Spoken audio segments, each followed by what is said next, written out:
Ini adalah salah satu gambar dalam sejarah sepak bola yang memiliki kisah yang mendalam. Dan ini bukan tentang seorang pemain yang dihajar habis-habisan oleh bek yang tidak berperasaan, namun ini tentang dua pria dalam satu frame. Yang satu berlutut di dekat gawang, melihat ke langit, dan yang lain adalah seorang pria di dekat titik penalti dengan tangan di pinggang. Kepala tertunduk, hidupnya seakan terhenti sejenak, mencoba untuk menerima kenyataan yang baru berlalu beberapa detik yang lalu. Saya bisa saja bunuh diri hari itu dan tidak merasakan apapun. Kata-kata pahit itu dari seorang legenda, Roberto Baggio. Kisah ini dimulai pada tahun 1970 saat ayah Roberto Baggio, Ferrino Baggio, hancur lebur menyaksikan Italia kalah di final Piala Dunia melawan Brazil. Di sampingnya, Baggio kecil dengan polos mencoba menghibur sang ayah, mengucapkan sebuah janji, "Jangan khawatir ayah, aku akan mengalahkan Brazil. Aku akan memenangkan Piala Dunia untukmu."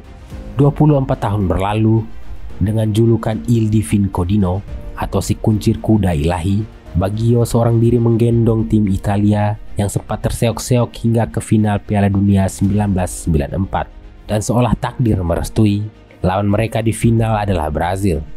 Sama seperti mimpi masa kecilnya. Di tribun, ayahnya hadir menyaksikan langsung pertandingan itu. Pertandingan itu luar biasa menegangkan, dari awal hingga akhir. Namun permainan berakhir tanpa gol. Mau tak mau, laga berlanjut ke adu penalti. Italia sudah kehilangan 2 penalti, dan kini penalti kelima, penentu segalanya, ada di kaki Baggio. Doa seluruh bangsa bertumpu di pundaknya. Ia adalah harapan terakhir Italia. Semua mata tertuju padanya. Selama sebulan penuh, ia telah menerima suntikan penghilang rasa sakit agar bisa bermain di Piala Dunia karena menderita tendonitis di tumit Achilles kanannya. Dan ia tahu ini adalah saatnya. Dengan tenang ia melangkah mundur 10 langkah, seperti biasa menarik napas dalam-dalam dan berlari, menendang penalti terpenting dalam hidupnya. Sebelum hari itu, Baggio tidak pernah gagal mengeksekusi penalti di karir seniornya.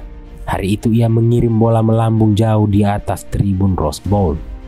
Wajahnya membeku dalam kehampaan dan frustasi saat lapangan dipenuhi lautan kuning kebahagiaan Brazil.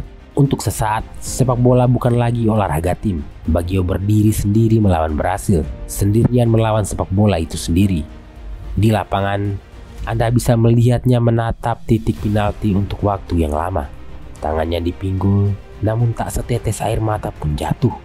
Itu bukan sekadar kekalahan atau patah hati baginya, melainkan seolah jiwanya hancur. Di matanya terpancar kesedihan tak terhingga dari mimpi yang hancur, dan janji yang diingkari dari seorang anak kepada ayahnya. Sesuatu yang tak akan pernah bisa ia berikan. Ia bermain dengan sangat baik selama beberapa tahun setelah itu, dan tak pernah gagal mengeksekusi penalti lagi. Tetapi ia bukan pemain yang sama. Tak seorang pun dan tak ada yang bisa menghiburnya selama bertahun-tahun. Penalti itu bagai hantu yang selalu menghantuinya. Hantu yang tak pernah bisa ia singkirkan. Ia terkadang masih terbangun di tengah malam karena mimpi buruk tentang penalti itu. Ia adalah salah satu pemain terbaik Italia sepanjang masa, namun citranya ternoda oleh karena kegagalan itu.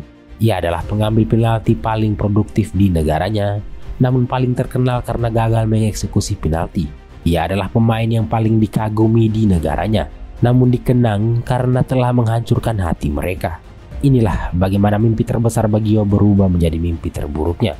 Itulah kisah tentang orang yang meninggal dalam posisi berdiri. Sekian.